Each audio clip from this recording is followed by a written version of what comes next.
Hi hello welcome back to Samruddhi Sadana vlogs Kannada. ನಾನು ನಿರ್ಮಲಾ. ಬನ್ನಿ ಇವತ್ತಿನ ವ್ಲಾಗನ್ನು ಶುರು ಮಾಡ್ತಾ ಇದ್ದೀನಿ. ಇದು ಬಂದು ಊರಿನ ವ್ಲಾಗು. ಬೆಳಗ್ಗೆ ಎಕ್ಸಸೈಸನ್ನು ಮಾಡ್ತಾಯಿದ್ದೀನಿ. ಸೊ ವಿಡಿಯೋ ನೋಡ್ತಿರೋರೆಲ್ಲ ಒಂದು ಲೈಕ್ ಮಾಡಿ, ಶೇರ್ ಮಾಡಿ, ಕಮೆಂಟ್ ಮಾಡಿ. ಹೊಸಬರೆಲ್ಲ ನೋಡ್ತಾ ಇದ್ದಾರೆ ಪ್ಲೀಸ್ ಸಬ್ಸ್ಕ್ರೈಬ್ ಮಾಡ್ಕೊಂಡು ಸಪೋರ್ಟ್ ಮಾಡಿ. ನಾಳೆಯಿಂದ ನಾಳೆದಿಂದ ವೆಯ್ಟ್ ಲಾಸ್ ವ್ಲಾಗು ಬರುತ್ತೆ. ಸೊ ಇವತ್ತು ಊರಿನ ವ್ಲಾಗನ್ನು ಹಾಕ್ತಾಯಿದ್ದೀನಿ. ಸೊ ಇನ್ನು ಅಮ್ಮ ಬಂದು ಇಲ್ಲಿ ಸರಿಗೆ ಎಲ್ಲ ರೆಡಿ ಮಾಡ್ತಾಯಿದ್ದಾರೆ. ಮಗುಗೆ ಸರಿ ಖಾಲಿ ಆಗೋಗಿತ್ತು. ಸರಿ ಹಿಟ್ಟು ಬರುತ್ತೆ ನೋಡಿ, ಮಗುಗೆ ಸರಿ ಮಾಡೋದು ಖಾಲಿ ಆಗೋಗಿತ್ತು. ಸೊ ಅದನ್ನು ಇವಾಗ ಎಲ್ಲ ರೆಡಿ ಮಾಡ್ಕೊಳ್ತಾ ಇದ್ದಾರೆ. ಇನ್ನು ನಾನು ಮುದ್ದೆ ಊಟ ಮಾಡ್ತಾಯಿದ್ದೀನಿ ಇಲ್ಲಿ. ಸೊ ಊಟ ಬ್ಯಾಲೆನ್ಸಾಗೆ ಮಾಡ್ಕೊಂಡು ಹೋಗ್ತಾಯಿದ್ದೀನಿ. ಅಲ್ಲಲ್ಲಿ ಸ್ವಲ್ಪ ಚೀಟ್ ಮೀಲ್ಸು ಸಹ ತೊಗೊಳ್ತಾ ಇದ್ದೀನಿ, ಯಾಕಂದರೆ ಟೈಮಿಂಗ್ಸ್ ತಪ್ಪಿ ಊಟನೂ ಸಹ ಮಾಡ್ತಾಯಿದ್ದೀನಿ. ನನ್ನ ಹತ್ರ ಬಂದು ಸ್ವಲ್ಪ ಹಾಗೆ ಹೀಗೆ ಅದೇ ಇದು ತೊಗೊಂಡು ಕೊಡ್ತಾರೆ. ಇವಾಗ ನಾನು ಬಂದಿದ್ದೀನಿ ಅಂದರೆ ನನ್ನ ತಮ್ಮ ಹೋಗಿ ಅದು ಇದೆಲ್ಲ ತೊಗೊಂಬರ್ತಾನೆ ಬೇಕ್ರಿಯಲ್ಲಿ. ತಿಂತಾಯಿದ್ದೀನಿ. ನೋಡೋಣ ವೆಯ್ಟ್ ಎಷ್ಟಾಗಿದೆಯಾ ಏನು ಅನ್ನೋದನ್ನು. ಇನ್ನು ಇಲ್ಲಿ ನೋಡ್ತಿರ್ಬೋದು ಏನೇನೆಲ್ಲ ಹಾಕಿದ್ದಾರೆ ಸರಿಗೆ ಅಂತ ನೋಡೋದಾದರೆ, ಇಲ್ಲಿ ಬಾದಾಮು, ಗೋಡಂಬಿ, ಹಾಗೆ ವಾಲ್ನಟ್ಸು, ಒಂದಷ್ಟು ಬೇಳೆಗಳು, ಇಲ್ಲಿ ಬಂದು ಮೊಳಕೆ ಕಟ್ಟಿರುವಂತಹ ಹೆಸ್ರು ಕಾಳು, ಹಾಗೆ ಮೊಳಕೆ ಕಟ್ಟಿರುವಂತಹ ಗೋಧಿ. ಇವೆಲ್ಲ ನಿಜವಾಗ್ಲೂ ಎಲ್ಲ ಮೊಳಕೆ ಕಟ್ಟಿ ಮಾಡೋದ್ರಿಂದ, ಅಂದರೆ ಕಾಳುಗಳೆಲ್ಲ ಮೊಳಕೆ ಕಟ್ಟಿ ಒಂದು ಸರಿ ಹಿಟ್ಟನ್ನು ಮಾಡೋದ್ರಿಂದ ತುಂಬ ಅಂದರೆ ತುಂಬಾ ಒಳ್ಳೆಯದು. ಮಗುಗೂ ಸಹ ತುಂಬ ಪೌಷ್ಟಿಕಾಂಶ, ಪ್ರೋಟೀನು ಎಲ್ಲ ಸಿಗುತ್ತೆ ಇದರಲ್ಲಿ. ತುಂಬಾ ಒಳ್ಳೆಯದು. ಮತ್ತು ರಾಗಿನೂ ಸಹ ಏನು ಮೊಳಕೆ ಕಟ್ಟಿ ಮಾಡ್ತಾ ಇರೋವಂಥದ್ದು. ಏನು ಗೊತ್ತಾ, ಚೆನ್ನಾಗಿ ಮೊಳಕೆ ಕಟ್ಟಿ ಅದನ್ನು ಬಿಸಿಲಲ್ಲಿ ಚೆನ್ನಾಗಿ ಒಂದು 4-5 ದಿನ ಚೆನ್ನಾಗಿ ಒಣಗಿಸ್ಬೇಕಪ್ಪ. ಆನಂತರನೇ ನಾವು ಏನು ಸರಿಗೆ ರೆಡಿ ಮಾಡಬೇಕು. ತುಂಬಾ ಚೆನ್ನಾಗಿರುತ್ತೆ. ಮತ್ತು ಮಕ್ಕಳಿಗೂ ಸಹ ಅಷ್ಟೇ ಆರೋಗ್ಯವಾದಂತಹ ಒಂದು ಊಟ ಅಂತಲೇ ಹೇಳ್ಬೋದು. ನಿಮಗೆ ಬೇಕು ಅಂದರೆ ನನ್ನ ಒಂದು ಹಳೆಯ ಚಾನಲಲ್ಲಿ ಇದೆ ಒಂದು ಏನು ಸರಿ ಯಾವ ರೀತಿ ಮಾಡೋದು ಏನು ಅನ್ನೋದನ್ನು. ನಿಮಗೆ ಬೇಕು ಅಂದರೆ ನನಗೆ ಕಮೆಂಟ್ಸ್ ಮೂಲಕ ಕೇಳಿ, ನಾನು ಒಂದು ಚಾನಲ್ದು ಲಿಂಕ್ ಹಾಕ್ತೀನಿ. ಸೊ ಆರಾಮಾಗಿ ಮಾಡ್ಕೋಬೋದು. ಏನೇನೆಲ್ಲ ಬೇಕು, ಏನು ಎಷ್ಟೆಷ್ಟು ಬೇಕು ಎಲ್ಲ ನಾನು ಆ ಒಂದು ಚಾನಲಲ್ಲಿ ಹಾಕಿದ್ದು. ನಂದು ಒಂದು ಹಳೆ ಚಾನಲ್ ಇದೆ, ಸ್ವಾದ ಸಮೃದ್ಧಿ ಅಂತ ಹೇಳಿ. ಸೊ ಅದರಲ್ಲಿ ಹಾಕಿದ್ದೀನಿ. ಇಲ್ಲಿ ನೋಡ್ತಿರ್ಬೋದು, ನನ್ನ ಪಾಪು ನೋಡ್ತಿರ್ಬೋದು. ನಿಜವಾಗ್ಲೂ ಟೈಮ್ ಹೋಗಿದ್ದೇ ಗೊತ್ತಾಗಿಲ್ಲ ಗೊತ್ತಾ. ಮನೇಲಿ ಮಕ್ಕಳಿದ್ದರೆ ಟೈಮ್ ಹೋಗೋದೇ ಗೊತ್ತಾಗೋದಿಲ್ಲ. ಸೊ ಅದಕ್ಕೆ ಹೇಳೋದು, ಮನೇಲಿ ಒಂದು ಮಗು ಇರಬೇಕು ಅಂತ ಹೇಳಿ. ನಾವು ಎಷ್ಟೇ ಆಯಾಸ ಬಿದ್ದು, ಎಷ್ಟೇ ಕಷ್ಟ ಬಿದ್ದು ಆಚೆ ಕಡೆಯಿಂದ ಮನೆಗೆ ಬಂದಾಗ ಆ ಮಗುನ ನೋಡಿದ ತಕ್ಷಣ, ಆ ಮಗು ಮುಖ ನೋಡಿದ ತಕ್ಷಣ, ನಮ್ಮ ಮಗು ಅಂತಲೇ ಅಲ್ಲ, ಬೇರೆಯವ್ರ ಮಕ್ಕಳು ಸಹ ಅಷ್ಟೇ, ಮಕ್ಕಳ ಮುಖ ನೋಡಿದ ತಕ್ಷಣ ಆಯಾಸ ಎಲ್ಲ ಹೋಗ್ಬಿಡುತ್ತೆ. ಬಿದ್ದಿರೋ ಕಷ್ಟ ಎಲ್ಲ ಮರೆತೋಗ್ತೀವಿ ಗೊತ್ತಾ. ಸೊ ಹಾಗೆ ನಾವಿಲ್ಲೊಂದು ಬಿಗ್ ಪ್ಲ್ಯಾನ್ ಮಾಡ್ತಾಯಿದ್ದೀವಿ. ಏನಪ್ಪ ಅಂದರೆ ತೋಟದ ಮನೆ ಹತ್ರ ಹೋಗೋಣ ಅಂತ ಹೇಳಿ. ಸೊ ನಾನು ಹೋದಾಗೆಲ್ಲ ತೋಟದ ಮನೆ ಹತ್ರ ಹೋಗಲೇಬೇಕು ಈ ಥರ ಸಮ್ಮರಲ್ಲಿ. ತುಂಬಾ ಚೆನ್ನಾಗಿರುತ್ತೆ. ಆ್ಯಕ್ಚುಲಿ ನಾನು ಬುಧವಾರ ನೈಟೇ ಎಲ್ಲ ಪ್ಲ್ಯಾನ್ ಮಾಡಿದೆ ಹೋಗೋಣ ಅಂತ ಹೇಳಿ. ಬೆಳಗ್ಗೆ 11 ಗಂಟೆಗೆ ಹೊರಟು ಬಿಡೋಣ ಅಂತ ಹೇಳಿ ಪ್ಲ್ಯಾನ್ ಮಾಡಿದ್ರೆ, ಸೊ ಇನ್ನೂ ಸ್ವಲ್ಪ ಅಂದರೆ ಎಲ್ಲರಿಗೂ ಕ್ಲಾರಿಟಿ ಇರಲಿಲ್ಲ, ಹೋಗೋದೋ ಬೇಡವೋ ಅನ್ನೋ ಥರನೇ ಇದ್ದರು. ಸರಿ ನಾನು ಬಿಡ್ತೀನಾ, ಹೋಗಲೇಬೇಕು ಅಂತ ಹೇಳಿ 1:15 ಹೊರಟ್ರಪ್ಪ. ಸೊ 1:15 ಹೋದ್ವಿ. 1:15 ಇಲ್ಲ, 12:30 ಆಗಿತ್ತು ಟೈಮ್ ಹೋಗೋ ಅಷ್ಟೊತ್ತಿಗೆ. ಎಲ್ಲರನ್ನೂ ರೆಡಿ ಮಾಡಿಸಿ ಕರ್ಕೊಂಡು ಹೋದೆ. ಏನು ಮಾಡೋಣ ಅಂದರೆ, ಇವತ್ತು ಗುರುವಾರ, ನಾನ್ ವೆಜ್ ತಿನ್ನೋ ಹಂಗಿಲ್ಲ. ಏನು ಮಾಡೋದು ಅಂತ ಯೋಚನೆ ಮಾಡ್ತಾ ಇದ್ವಿ. ಸರಿ ಅಂತ ಹೇಳಿ ಬನ್ನಿ ಏನೇನೆಲ್ಲ ಮಾಡಿದೆ ಏನು ಅನ್ನೋದನ್ನು ತೋರಿಸ್ತೀನಿ. ಎಲ್ಲ ಪಾತ್ರೆ ಪಗಡೆ ಎಲ್ಲ ಎತ್ಕೊಂಡು ಹೊರಡ್ತಾ ಇದ್ದೀವಿ. ನಾನು ಬಂದರೆ ನಿಜವಾಗ್ಲೂ ಆ ಒಂದು ತೋಟದ ಮನೆ ಹತ್ರ ಹೋಗ್ದಿರ ನಾನು ಬರೋದೇ ಇಲ್ಲ, ಓಕೆನಾ. ಈ ಥರ ಸಮ್ಮರಲ್ಲಿ ತುಂಬ ಚೆನ್ನಾಗಿರುತ್ತೆ. ಲಾಸ್ಟ್ ವರ್ಷ ನಾನು ಒಂದು ವಿಡಿಯೋ ಹಾಕಿದ್ದೆ, ಫಿಶ್ ಎಲ್ಲ ಮಾಡಿಕೊಂಡು ತಿಂದ್ಕೊಂಡು ಬಂದಿದ್ವಿ, ಚೆನ್ನಾಗಿತ್ತು. ಆ್ಯಕ್ಚುಲಿ ನಾವು ಒಂದಿನ ಪ್ಲ್ಯಾನ್ ಮಾಡ್ಕೊಂಡೋಗಿದ್ದು, ಅದು 2 ದಿನ ಆಗೋಯಿತು. ಅಂದರೆ ನೈಟಲ್ಲಿ ಇರಲಿಲ್ಲ. ಮತ್ತು ನಾವು ನೆಕ್ಸ್ಟ್ ಡೇ ಇನ್ನೂ ಒಂದು ಸತಿ ಹೋಗ್ಬೇಕಾದ ಪರಿಸ್ಥಿತಿ ಬಂತು. ಸೊ ಗುರುವಾರ ಬರೋವಾಗ ಮಾತಾಡ್ಕೊಂಡೇ ಬಂದ್ವಿ, ಮತ್ತು ಇನ್ನೊಂದು ವರ್ಷಕ್ಕೇನೋ ನಾವೆಲ್ಲ ಭೇಟಿ ಆಗೋದು ಈ ಥರ ಅಂತ. ಮತ್ತು ನಾವು ಶುಕ್ರವಾರ ಹೋಗುವಂಥ ಸಿಚುವೇಶನ್ ಬಂತು. ಸೊ ಅದನ್ನೆಲ್ಲ ಏನು ವಿಡಿಯೋ ಮಾಡಲಿಲ್ಲ. ಜಸ್ಟ್ ನಾನು ಗುರುವಾರದ ಮಾತ್ರ ವಿಡಿಯೋ ಮಾಡ್ಕೊಂಡಿದ್ದೀನಿ. ಎಲ್ಲರೂ ಹೊರಟ್ರಪ್ಪ. ಸುಮಾರು ಹತ್ತತ್ರ ಒಂದು 10 ಜನ ಮೇಲೇ ಇದ್ವಿ, ಮಕ್ಕಳು ಮರಿಗಳೆಲ್ಲ. ಮತ್ತು ನಾವು ಅಲ್ಲಿ ಹೋದ್ಮೇಲೆ ಇನ್ನೂ ಒಂದಷ್ಟು ಜನ ಬಂದರು, ಫ್ಯಾಮಿಲಿಯಲ್ಲಿ ಇನ್ನೂ ಒಂದಷ್ಟು ಜನ ಬಂದರು. ಸೊ ಎಲ್ಲರೂ ಹೊರಡ್ತಾ ಇದ್ದೀವಿ. ಖುಷಿ ನಿಜವಾಗ್ಲೂ. ಊರಿಗೆ ಹೋದರೆ ಅಂತೂ ನನಗೆ ಸಿಕ್ಕಾಪಟ್ಟೆ ಖುಷಿ. ನಾನು ಹೋದ್ಮೇಲೆ ಈ ಥರ ಎಲ್ಲಾದರೂ ಹೋಗೋದಕ್ಕೆ ಪ್ಲ್ಯಾನ್ ಮಾಡ್ತೀನಿ. ಅಂದರೆ ನಾನು ಹೋದಾಗ ಎಲ್ಲರೂ ಫ್ಯಾಮಿಲಿ ಎಲ್ಲನೂ ಖುಷಿಯಾಗಿರಬೇಕು, ಎಲ್ಲರನ್ನೂ ಖುಷಿಯಿಂದ ಅಂದರೆ ಎಲ್ಲರನ್ನೂ ಖುಷಿಪಡಿಸ್ಬೇಕು ಅನ್ನೋದೇ ನನ್ನ ಒಂದು ಆಸೆ. ಇನ್ನು ಹೊರಡ್ತಾ ಇದ್ವಿ. ಇದು ಬಂದು ಅತ್ತಿಬೇಲೆಯಿಂದ 1 ಕಿಲೋಮೀಟರ್ ದೂರ ಆಗುವಷ್ಟು ಇದೆ. 1-1.5 ಕಿಲೋಮೀಟರ್ ಆಗುವಷ್ಟು ದೂರ ಇದೆ. ಅರಳ್ಳಿ ಅಂತ ಹೇಳಿ. ಇಲ್ಲಿ ನಮ್ಮ ಒಂದು ತೋಟದ ಮನೆ ಇದೆ ನಮ್ಮ ಆಂಟಿಯವ್ರದ್ದು. ಸೊ ಅಲ್ಲಿಗೆ ಬರ್ತಾಯಿದ್ವಿ. ಚೆನ್ನಾಗಿದೆಯಪ್ಪ ವಾತಾವರಣ ಎಲ್ಲ ತುಂಬ ಚೆನ್ನಾಗಿದೆ. ಆ ಮಳೆ ಬಿದ್ದಿರೋದಕ್ಕೂ ಅದಕ್ಕೂ ಎಷ್ಟು ಚೆನ್ನಾಗಿದೆ ಗೊತ್ತಾ ನೋಡೋದಕ್ಕೆ. ಸೊ ನಾವು ಬಂದಮೇಲೆ ಇನ್ನೂ ಒಂದಷ್ಟು ಜನ ಬಂದರು. ಸೊ ಬನ್ನಿ ಏನೇನೆಲ್ಲ ನಡೆಯುತ್ತೆ ಏನು ಅನ್ನೋದನ್ನು ನೋಡೋಣ.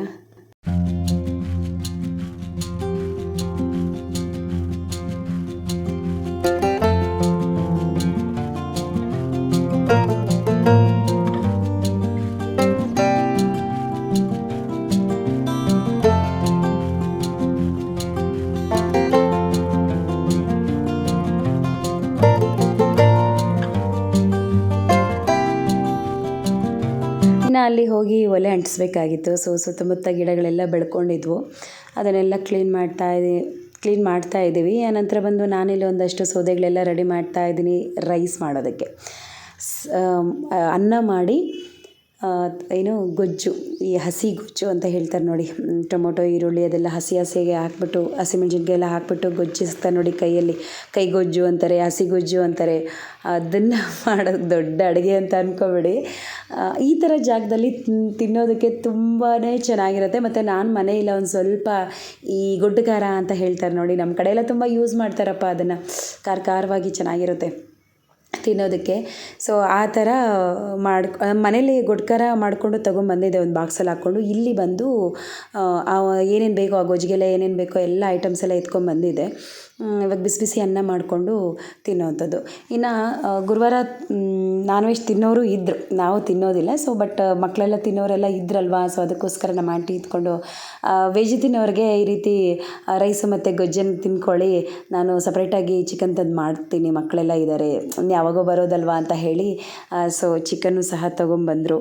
ಇನ್ನು ಈ ಥರ ಜಾಗದಲ್ಲಿ ನಾನ್ ವೆಜ್ ತಿಂದ್ರೇ ಚೆನ್ನಾಗಿರೋದು ಅಲ್ವಾ. ಈ ನಾನ್ ವೆಜ್ಜು ಅಥವಾ ಈ ಬಸ್ಸಾರು ಈ ಥರ ಸಾಂಬಾರುಗಳು ಈ ಒಂದು ನೇಚರಲ್ಲಿ ತಿನ್ನೋದಕ್ಕೆ ತುಂಬ ಚೆನ್ನಾಗಿರುತ್ತೆ. ನನಗೆ ತುಂಬ ಇಷ್ಟ. ನಾನು ಆ ಥರ ಇಷ್ಟಪಡ್ತೀನಿ. ಬಸ್ಸಾರು ಅಥವಾ ಈ ಥರ ಚಿಕನ್ ಸಾರು, ಮಟನ್ ಸಾರು ಬೈಲಲ್ಲಿ ತಿನ್ನೋದಕ್ಕೆ ತುಂಬ ಇಷ್ಟ ನನಗೆ.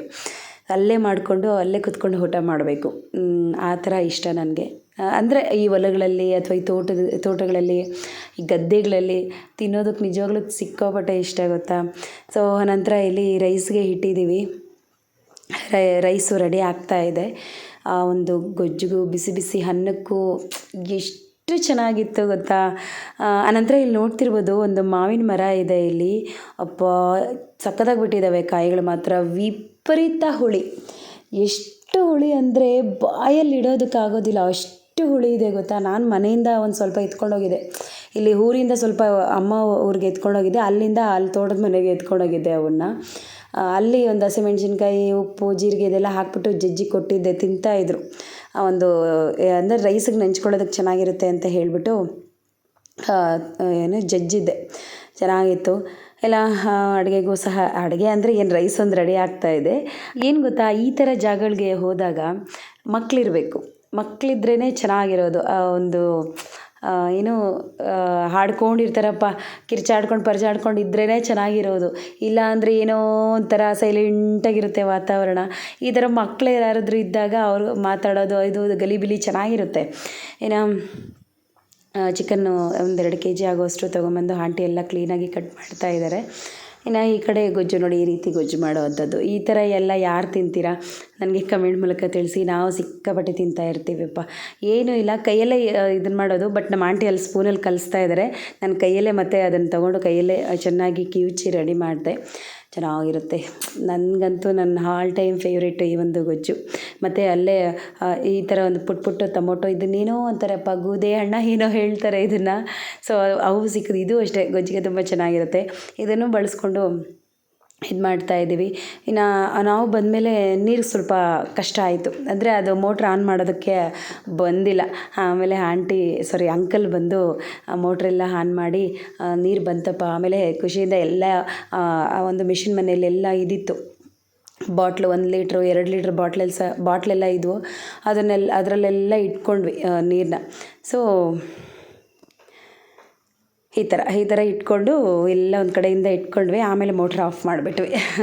ನೀರು ವೇಸ್ಟಾಗಿ ಹೋಗಬಾರ್ದು ಅಂತ ಹೇಳಿ ಆಫ್ ಮಾಡಿ, ಏನಂದರೆ ಇಲ್ಲಿ ನೋಡ್ತಿರ್ಬೋದು ಆಂಟಿ ಗ್ರೇವಿ ಅಲ್ಲ, ಫ್ರೈಗೆ ರೆಡಿ ಮಾಡ್ತಾ ಇದ್ದಾರೆ. ಸಿಂಪಲ್ಲಾಗಿ ಮಾಡಿದರು, ಬಟ್ ಎಲ್ಲರೂ ಸೂಪರಾಗಿದೆ ಅಂತ ಹೇಳ್ತಾಯಿದ್ರು.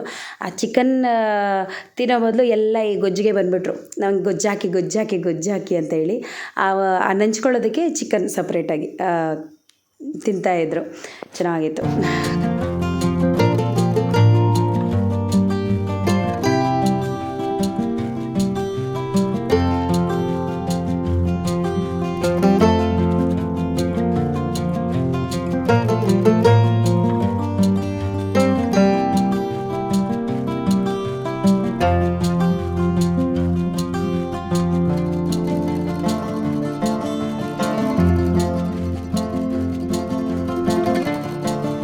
ರೈಸ್ ಅಲ್ವಾ, ಬೇಗ ರೆಡಿ ಆಗೋಯಿತು. ಇನ್ನು ಅಂದರೆ ಒಂದೊಂದು ಐಟಮೇ ಮರೆತುಬಿಟ್ಟು ಬಂದಿದ್ವಿ ನಾವು. ಸೊ ಅದಕ್ಕೆ ಇವಾಗ ಪ್ಲೇಟ್ ಎಲ್ಲ ಮರೆತುಬಿಟ್ಟು ಬಂದುಬಿಟ್ಟಿದ್ವಿ. ಸೊ ಅಲ್ಲೇ ಒಂದು ಬಾಳೆ ಗಿಡ ಇತ್ತು, ಅದರಲ್ಲೇ ಕಟ್ ಮಾಡಿಕೊಂಡು ತೊಗೊಂಬಂದರು ಚಿಕ್ಕಪ್ಪ. ಬಾಳೆ ಗಿಡದಲ್ಲಿ ಎಲೆಗಳನ್ನೆಲ್ಲ ಕಟ್ ಮಾಡಿಕೊಂಡು ಊಟ ಮಾಡೋದಕ್ಕೆ ತೊಗೊಂಬಂದರು. ಈ ಕಡೆ ಆಂಟಿ ಫ್ರೈ ಮಾಡ್ತಾಯಿದ್ದಾರೆ. ಸಿಂಪಲಾಗಿ ರೆಡಿ ಆಯ್ತಪ್ಪ, ಎಷ್ಟು ಬೇಗ ರೆಡಿ ಆಯಿತು ಗೊತ್ತಾ. ಮಳೆ ಬಿದ್ದಿತ್ತು, ಹಿಂದಿನ ದಿನ ಮಳೆ ಬಿದ್ದಿತ್ತು. ಬಟ್ ಆ ಕಟ್ಟಿಗೆ ಉರಿಯುತ್ತೋ ಇಲ್ವೋ ಅಂದ್ಕೊಂಡೇ ಇದ್ವಿ. ಏನೂ ಕಾಟ ಕೊಟ್ಟಿಲ್ಲ. ಹಾಗೆ ಈ ಥರ ಹೊಗೆ ಬರೋದು ಅಂದರೆ ಈ ಸೌದೆ ಏನಾದರೂ ನೆಂದಿದ್ರೆ ತುಂಬ ಹೊಗೆ ಬರುತ್ತೆ, ಬೇಗ ಅದು ಉರಿಯೋದಿಲ್ಲ. ಆ ಥರ ಎಲ್ಲ ಏನೂ ಕಾಟ ಕೊಟ್ಟಿಲ್ಲ. ಆರಾಮಾಗಿ ನಮಗೆ ತುಂಬ ಚೆನ್ನಾಗಿ ಸಪೋರ್ಟ್ ಮಾಡಿದ್ವು ಆ ಒಂದು ಕಟ್ಟಿಗೆಗಳು. ಇಲ್ಲ ಆಂಟಿ ರೆಡಿ ಮಾಡ್ತಾಯಿದ್ದಾರೆ. ಈ ಥರ ಮಾಡಿದಾಗ ಒಂದು ಐಟಮ್ ಇಲ್ಲದೇ ಇದ್ರೂ ಚೆನ್ನಾಗಿರುತ್ತೆ. ನಾವು ಮನೇಲಿ ಎಷ್ಟು ಐಟಮ್ಸ್ ಹಾಕಿ ಅಯ್ಯೋ ಚೆನ್ನಾಗಿರಲಿ ಅಂತ ರೆಡಿ ಮಾಡಿದ್ರೆ ಈ ಥರ ರೆಡಿ ಆಗೋದೇ ಇಲ್ಲ. ಅದೇ ನಾವು ಬೇಕಾಬಿಟ್ಟು ಒಂದು ಐಟಮ್ ಇದ್ದರೂ ಇಲ್ಲದೇ ಇದ್ದರೂ ಮಾಡಿದ್ರೆ ಏನು ಸೂಪರಾಗಿರುತ್ತೆ ಗೊತ್ತಾ ತಿನ್ನೋದಕ್ಕೆ. ಹಾಗೆ ಸೊ ಇವಾಗ ಇದನ್ನು ರೆಡಿ ಮಾಡ್ತಾಯಿದ್ದಾರೆ. ಸೊ ನಂದು ವೆಯ್ಟ್ ಲಾಸ್ ಬಂದು ಇವತ್ತೊಂದು ದಿನಪ್ಪ. ನಾಳೆ ಇಲ್ಲಪ್ಪ, ನಾಳೆನೂ ನನಗೆ ಇವತ್ತೇನು ವಿಡಿಯೋ ಮಾಡ್ಕೊಂಡಿಲ್ಲ. ನಾಳಿದ್ದಿಂದ ಹಾಕ್ತೀನಿ, ಸೋಮವಾರದಿಂದ ವಿಡಿಯೋಸನ್ನು ಹಾಕ್ತೀನಿ. ನಾಳೆನೂ ಯಾವುದೇ ರೀತಿಯಾದಂಥ ವಿಡಿಯೋ ಹಾಕೋದಿಲ್ಲ. ವೆಯ್ಟ್ ಲಾಸ್ ಅಂದರೆ ನನ್ನ ವೆಯ್ಟು ನೋಡಿ ನನಗೆ ಶಾಕ್ ಆಯಿತು. ಬೆಳಗ್ಗೆ ಎಷ್ಟಿದೆ ಏನು ಅನ್ನೋದನ್ನು ನಾನು ಸೋಮವಾರ ತೋರಿಸ್ತೀನಿ. ಎಷ್ಟು ಇಲ್ಲ, 70.60 ಇದೆ ನನ್ನ ಒಂದು ವೆಯ್ಟು. 68ಇಂದ ಮತ್ತೆ 70ಗೆ ಬಂದಿದ್ದೀನಿ. ಅಂದರೆ ನಾನು ನೈಟು ಲೇಟಾಗಿ ಊಟ ಮಾಡಿದೆ. ಒಂದು 3:30ಗೆ ಅಲ್ಲಿ ಊಟ ಮಾಡ್ಕೊಂಬಂದು ಮತ್ತೆ ನನಗೆ ಯಾಕೋ ಒಂಥರ ಟಯರ್ಡ್ ಅನ್ನೋ ಥರ ಅನ್ನಿಸ್ತಾ ಇತ್ತು. ಸೊ ಅದಕ್ಕೋಸ್ಕರ ಮತ್ತೆ ನಾನು ಒಂದು 7 ಗಂಟೆ ಸುಮಾರಲ್ಲಿ ಒಂದು ಸ್ವಲ್ಪ ಊಟ ತೊಗೊಂಡೆ. ಸೊ ಅದಕ್ಕೋಸ್ಕರ ಮೇ ಬಿ ವೆಯ್ಟ್ ಅಂದರೆ ನೈಟ್ ಊಟ ಮಾಡಿದ್ದೀನಿ ಅಲ್ವಾ, ಸೊ ಅದಕ್ಕೋಸ್ಕರ ಸ್ವಲ್ಪ ವೆಯ್ಟು ಜಾಸ್ತಿ ಆಗಿದೆ. ನೈಟ್ ಊಟ ಮಾಡಿದ್ದೀನಿ ಅನ್ನೋದಕ್ಕಿಂತ ಈ ನಡುವೆ ಸ್ವಲ್ಪ ಊಟದಲ್ಲಿ ಚೇಂಜಸ್, ಅಂದರೆ ಟೈಮ್ ಕರೆಕ್ಟಾಗಿ ಊಟ ಮಾಡ್ತಾಯಿಲ್ಲ. ಮತ್ತು ಮುದ್ದೆನೇ ಕಂಟಿನ್ಯೂಸ್ ಆಗಿ ಮುದ್ದೆನೂ ತೊಗೊಂಡಿದ್ದೀನಿ, ಮತ್ತು ರೈಸು ತೊಗೊಂಡಿದ್ದೀನಿ, ಸ್ವಲ್ಪ ಚೀಟ್ ಮೀಲ್ಸು ಸಹ ಮಾಡಿದ್ದೀನಿ. ಸೊ ಅದಕ್ಕೋಸ್ಕರ ಒಂದು ಕೆಜಿ 1.5 kg ಆಗುವಷ್ಟು ಜಾಸ್ತಿ ಆಗಿದೆ. ಇಟ್ಸ್ ಓಕೆ, ಪರವಾಗಿಲ್ಲ, ಕರಗಿಸ್ಕೊಳ್ಳೋಣ. ಜಾಸ್ತಿ ಏನೂ ಆಗಲಿಲ್ಲ, 1 kg 1.5 kg ಆಗುವಷ್ಟು ಜಾಸ್ತಿ ಆಗಿದೆ. ಅದೆಷ್ಟು ಬೇಗ ಜಾಸ್ತಿ ಆಗಿರುತ್ತೋ ಸೊ ಅಷ್ಟೇ ಬೇಗ ಕಮ್ಮಿನೂ ಸಹ ಆಗೋಗ್ಬಿಡುತ್ತೆ. ನನಗೇನೂ ಬೇಜಾರಿಲ್ಲ. ಸೊ ಅದನ್ನು ಕರಗಿಸ್ಕೊಳ್ಳೋ ಐಡಿಯಾ ನನಗೆ ಗೊತ್ತು. ಸೊ ಈ ಥರ ನನ್ನ ಒಂದು ವೆಯ್ಟ್ ಲಾಸಲ್ಲಿ ಚೇಂಜಸ್ಸು ಆಗ್ತಾಯಿದೆ. ಇಟ್ಸ್ ಓಕೆ, ಏನೂ ಮಾಡೋದಕ್ಕಾಗೋದಿಲ್ಲ. ಈ ಥರ ಮತ್ತೆ ಇನ್ನೊಂದು ವರ್ಷಕ್ಕೆ ನನಗೆ ಸಿಗೋದು ಅಂತ ಹೇಳಿ ಚೆನ್ನಾಗಿ ಎಂಜಾಯ್ ಮಾಡಿದ್ದೀನಿ. ಇನ್ನು ಪಾಯಸ ಮಾಡಿದ್ನಪ್ಪ, ಮರ್ತೇ ಬಿಟ್ಟಿದ್ದೀನಿ ನಾನು. ಆವತ್ತು ಏನಂದರೆ May 1 ಇದಿತ್ತು, ಅಂಕಲ್ ಬರ್ಡೇ ಇತ್ತು. ಕೀರ್ತನ ಇದ್ದಾರಲ್ವ, ಸೊ ಅವ್ರ ಪಪ್ಪದು ಬರ್ಡೇ ಇತ್ತು, ಮರ್ತೇ ಬಿಟ್ಟಿದ್ದೀವಿ. ಅಂದರೆ ನಾನು ಹೇಳೋದು ಮರ್ತು ಬಿಟ್ಟಿದ್ದೀನಿ. ಸೊ ಅದಕ್ಕೋಸ್ಕರ ಸ್ವೀಟ್ ಮಾಡಿದ್ವಿ, ಸಬ್ಬಕ್ಕಿ ಪಾಯಸ ಮಾಡಿದ್ದೆ, ಸಖತ್ತಾಗಿ ಬಂದಿತ್ತು. ಇನ್ನು ಫಸ್ಟು ಎಲ್ಲರಿಗೂ ಈ ವೆಲ್ಕಮ್ ಜ್ಯೂಸ್ ಅನ್ನೋ ಥರ ವೆಲ್ಕಮ್ ಪಾಯಸ ಕೊಟ್ಟಿದ್ವಿ ನಾವು. ಅದನ್ನೇ ಕುಡಿತಾಯಿದ್ರು. ಫಸ್ಟ್ ಎಲ್ಲರಿಗೂ ಪಾಯಸ ಕುಡಿದ್ರು, ಆಮೇಲೆ ರೈಸ್ ಹಾಕ್ಕೊಟ್ಟಿರೋ ಅಂಥದ್ದು. ಇನ್ನು ಹಾಗೆ ಅಡುಗೆನೂ ಸಹ ರೆಡಿ ಆಯಿತು. ಇವಾಗ ಒಬ್ಬೊಬ್ಬರೇ ಹಾಕ್ಕೊಂಡು ತಿಂತಾ ಇದ್ದಾರಪ್ಪ. ಈ ಥರ ಜಾಗದಲ್ಲಿ ತಿನ್ನೋದಕ್ಕೆ ಎಷ್ಟು ಚೆನ್ನಾಗಿರುತ್ತೆ ಗೊತ್ತಾ. ಅದರಲ್ಲೂ ಫ್ಯಾಮಿಲಿ ಜೊತೆ ಕೂತ್ಕೊಂಡು ಈ ರೀತಿ ಎಂಜಾಯ್ ಮಾಡಿಕೊಂಡು ಅದು ಇದು ಮಾತಾಡಿಕೊಂಡು ತಮಾಷೆ ಮಾಡಿಕೊಂಡು ಈ ಥರ ತಿಂದ್ಕೊಂಡು ಇದ್ದರೆ ಎಷ್ಟು ಚೆನ್ನಾಗಿರುತ್ತೆ. ಯಾವಾಗಲೂ ಲೈಫ್ ಇದೇ ಥರನೇ ಇದ್ದರೆ ಎಷ್ಟು ಚೆನ್ನಾಗಿರುತ್ತೆ ಅಲ್ವಾ. ಸೊ ಯಾವುದೇ ರೀತಿಯಾದಂಥ ಕಷ್ಟ ಬರಬಾರ್ದು, ನೋವು ಬರಬಾರ್ದು, ಮನಸ್ತಾಪ ಬರಬಾರ್ದು, ಏನೂ ಇರಬಾರ್ದು. ಇದೇ ಥರನೇ ಲೈಫ್ ಇದ್ದರೆ ಎಷ್ಟು ಚೆನ್ನಾಗಿರುತ್ತೆ ಅಲ್ವಾ. ನಾನು ಒಂದೊಂದು ಸತಿ ಹಂಗೆ ಯೋಚನೆ ಮಾಡ್ಕೊಳೋದು, ಈ ಥರನೇ ಲೈಫ್ ಇದ್ದರೆ ಎಷ್ಟು ಚೆನ್ನಾಗಿರುತ್ತೆ ಅಂತ ಹೇಳಿ. ಕೆಲವೊಂದು ಸತಿ ಆ ಒಂದು ಕಷ್ಟ ಅನ್ನೋದು ನಮ್ಮ ಒಂದು ಲೈಫನ್ನು ಇನ್ನೂ ಚೆನ್ನಾಗಿ ಮಾಡೋದಕ್ಕೆ ಅಂದರೆ ಇನ್ನೂ ಚೆನ್ನಾಗಿ ನಾವು ಇಂಪ್ರೂವ್ ಆಗೋದಕ್ಕೆ ಅದು ಸಹಾಯ ಮಾಡುತ್ತೆ ಆ ಒಂದು ಕಷ್ಟ ಅನ್ನೋದು. ಯಾವಾಗಲೂ ಇದೇ ಥರ ಇದ್ದರೆ ಚೆನ್ನಾಗಿರುತ್ತೆ, ಬಟ್ ಈ ಥರ ಇದ್ದರೆ ನಾವು ತುಂಬ ಸೋಂಬೇರಿಗಳಾಗೋಗ್ಬಿಡ್ತೀವಿ. ಲೈಫಲ್ಲಿ ಏನಂದರೆ ಏನು ನಮಗೆ ಲೈಫ್ ಅಂದರೆ ಏನು ಅನ್ನೋದೇ ಗೊತ್ತಿರೋದಿಲ್ಲ, ಆ ರೀತಿ ಆಗೋಗ್ಬಿಡುತ್ತೆ. ಬಟ್ ಈ ರೀತಿ ಆವಾಗವಾಗ ಎಂಜಾಯ್ ಮಾಡ್ತಾಯಿದ್ರೆ ಖುಷಿಯಾಗಿ ಚೆನ್ನಾಗಿರುತ್ತೆ. ನೀವು ಎಲ್ಲಾದರೂ ಈ ಥರ ಹೋದಾಗ ಎಂಜಾಯ್ ಮಾಡ್ತೀರಾ? ನನಗೆ ಕಮೆಂಟ್ ಮೂಲಕ ತಿಳಿಸಿ. ಯಾರ್ಯಾರೆಲ್ಲ ಈ ಥರ ಔಟ್ಸೈಡ್ ಹೋಗಿ ಅಡುಗೆಗಳು ಮಾಡಿಕೊಂಡು ಫ್ಯಾಮಿಲಿ ಜೊತೆ ಎಂಜಾಯ್ ಮಾಡ್ತೀರಾ? ಸೊ ನಾನು ನೋಡಿರೋ ಪ್ರಕಾರ ನಮ್ಮ ಫ್ಯಾಮಿಲಿ ಅಂದರೆ ಅಪ್ಪನ ಜೊತೆ ಹುಟ್ಟಿರೋರು ಅವರು ಎಲ್ಲರೂ ಅವರು ಚಿಕ್ಕಪ್ಪಂದಿರು ಮತ್ತು ಆಂಟಿ ಅಂದರು ಎಲ್ಲರೂ ಎಷ್ಟು ಚೆನ್ನಾಗಿರ್ತಾರೆ ಗೊತ್ತಾ. ಯಾರ ದೃಷ್ಟಿನೂ ಬೀಳಬಾರ್ದಪ್ಪ, ಯಾವಾಗಲೂ ಅವ್ರು ಇದೇ ರೀತಿಯೇ ಖುಷಿಯಾಗಿ ಇರಬೇಕು. ಎಲ್ಲರೂ ಒಂದು ಹತ್ರ ಸೇರ್ತಾರೆ, ಎಷ್ಟು ಹ್ಯಾಪಿಯಾಗಿ ಎಂಜಾಯ್ ಮಾಡ್ತಿರ್ತಾರೆ. ಕೆಲವೊಂದು ಸತಿ ನಾನು ಮಿಸ್ ಮಾಡ್ಕೊಳ್ತಿರ್ತೀನಿ, ಹೇಳ್ತಾರೆ ನಾವು ಅಲ್ಲೋಗಿದ್ವಿ ಇಲ್ಲೋಗಿದ್ವಿ ಅಂತ ಹೇಳಿ. ಅವಾಗ ಅಂದ್ಕೊಳ್ಳೋದು ಅಯ್ಯೋ ಆ ಜಾಗದಲ್ಲಿ ನಾನು ಇರಬೇಕಾಗಿತ್ತು. ಆ ಒಂದು ಕ್ಷಣಗಳನ್ನ ನಾವು ಎಂಜಾಯ್ ಮಾಡಬೇಕು. ಆ ಲೈಫಲ್ಲಿ ಮತ್ತೆ ಸಿಗೋದಿಲ್ಲ, ಸಿಕ್ಕಿದಾಗ ಅದನ್ನು ಎಂಜಾಯ್ ಮಾಡಬೇಕು, ಅಷ್ಟೇ ನನಗೆ ಗೊತ್ತಿರೋವಂಥದ್ದು. ಸೊ ಇನ್ನು ಆಯ್ತಪ್ಪ ಎಲ್ಲ ಮುಗಿಸ್ಕೊಂಡು ಬಂದ್ವಿ. ಒಂದು 5:30 6 ಗಂಟೆ ಸುಮಾರಿಗೆ ಜಾಗ ಬಿಟ್ವಿ. ಅಲ್ಲಿಂದ ಬೇಜಾರಾಗ್ತಾಯಿತ್ತು. ಮತ್ತು ಇನ್ನೊಂದು ವರ್ಷಕ್ಕೇನೋ ಹೋಗೋದು, ಇನ್ನೊಂದು ವರ್ಷಕ್ಕೇನೋ ಮತ್ತೆ ನಾವೆಲ್ಲ ಭೇಟಿ ಮಾಡೋದು ಅಂತ ಹೇಳ್ಬಿಟ್ಟು ಅಂದ್ಕೊಂಬರ್ತಾಯಿದ್ವಿ. ಬಟ್ ಅನ್ಎಕ್ಸ್ಪೆಕ್ಟೆಡ್ ಮತ್ತೆ ನಾವು ಶುಕ್ರವಾರ ಹೋಗ್ಬೇಕಾಗಿ ಬಂತು. ಮತ್ತೆ ಶುಕ್ರವಾರ ಹೋಗಿ ಅಲ್ಲಿ ಏನು ನಾನ್ ವೆಜ್ ಮಾಡಿಕೊಂಡು ನಾಟಿ ಕೋಳಿ ತೊಗೊಂಬಂದಿದ್ರು ಚಿಕ್ಕಪ್ಪ. ನಾಟಿ ಕೋಳಿ ಬಸ್ಸಾರು ಮಾಡಿ, ಮುದ್ದೆ ಮಾಡಿ, ರೈಸ್ ಮಾಡಿ ಚೆನ್ನಾಗಿ ನಿನ್ನೆಗಿಂತ ಗುರುವಾರಕ್ಕಿಂತ ಶುಕ್ರವಾರ ಸಕ್ಕತ್ತಾಗಿ ಎಂಜಾಯ್ ಮಾಡಿದ್ವಿ. ಬಟ್ ನಾನೇನು ವೀಡಿಯೋ ಮಾಡಲಿಲ್ಲ, ಯಾಕಂದರೆ ಮತ್ತೆ ಇದೇ ವಿಡಿಯೋ ಮಾಡ್ತಾಯಿದ್ರೆ ನೋಡೋರ್ಗೂ ಬೇಜಾರಾಗೋಗ್ಬಿಡುತ್ತೆ ಅಂತ ಹೇಳಿಬಿಟ್ಟು ಯಾವುದೇ ರೀತಿಯಂಥ ವಿಡಿಯೋ ಮಾಡಲಿಲ್ಲ. ಇನ್ನು ಸಾಯಂಕಾಲ ಬಂದು ಅಂಕಲ್ ಬರ್ಡೇ ಇತ್ತು. ಗುರುವಾರ ಊರಿಗೆ ಹೋಗೋಣ ಅಂತ ಪ್ಲ್ಯಾನ್ ಮಾಡ್ಕೊಂಡಿದ್ದೆ. ಪ್ರೀತ ಮಳೆ ಅಂದರೆ ಮಳೆ. ಆಮೇಲೆ ನಮ್ಮ ಚಿಕ್ಕಪ್ಪ ಬೇಡ ಹೋಗು ನಾಳೆ ಹೋಗಿವಂತೆ ಅಂತ ಹೇಳಿದ್ರು. ಸರಿ ಅಂದ್ಬಿಟ್ಟು ಆಮೇಲೆ ಹಸ್ಬೆಂಡ್ ಫೋನ್ ಮಾಡಿ ನಾಳೆ ಬರ್ತೀನಿ ಅಂತ ಹೇಳಿದೆ. ಸರಿ ಅಂತ ಹೇಳಿದ್ರು ಅವರು. ಆಮೇಲೆ ಸೊ ಆಂಟಿ ಮನೆಗೆ ಬಂದು ಇವಾಗ ಅಂಕಲ್ದು ಬರ್ಡೇ ಇತ್ತು. ಸೊ ಕೇಕ್ ಕಟ್ ಮಾಡ್ತಾಯಿದ್ದಾರೆ. ಎಲ್ಲರೂ ಬಂದ್ವಿ. ಅಲ್ಲಿ ಯಾರ್ಯಾರು ಹೋಗಿದ್ವೋ ತೋಟದ ಮನೆ ಹತ್ರ ಎಲ್ಲರೂ ಹಂಗೆ ಮುಖ ತೊಳ್ಕೊಂಡು ಇಲ್ಲಿಗೆ ಬಂದ್ವಿ. ಸೊ ಇಲ್ಲಿ ಒಂದು ಕೇಕ್ ಕಟ್ ಮಾಡ್ತಾಯಿದ್ದಾರೆ.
ಕೇಕದೆ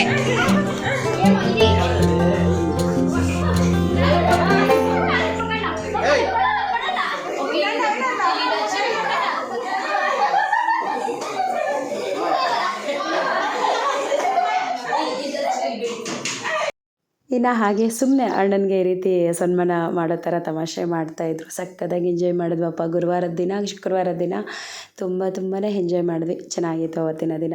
ಇದಾಗಿತ್ತು ಇವತ್ತಿನ ವಿಡಿಯೋ. ಈ ವಿಡಿಯೋ ಇಷ್ಟ ಆದರೆ ಪ್ಲೀಸ್ ಲೈಕ್ ಮಾಡಿ, ಶೇರ್ ಮಾಡಿ, ಕಮೆಂಟ್ ಮಾಡಿ. ವೆಯ್ಟ್ ಲಾಸ್ ವಿಡಿಯೋ ಸೋಮವಾರದಿಂದ ಬರುತ್ತೆ.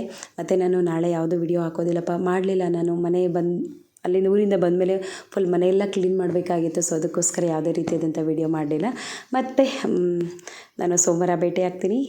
ಅಲ್ಲಿವರೆಗೂ thank you for the watching.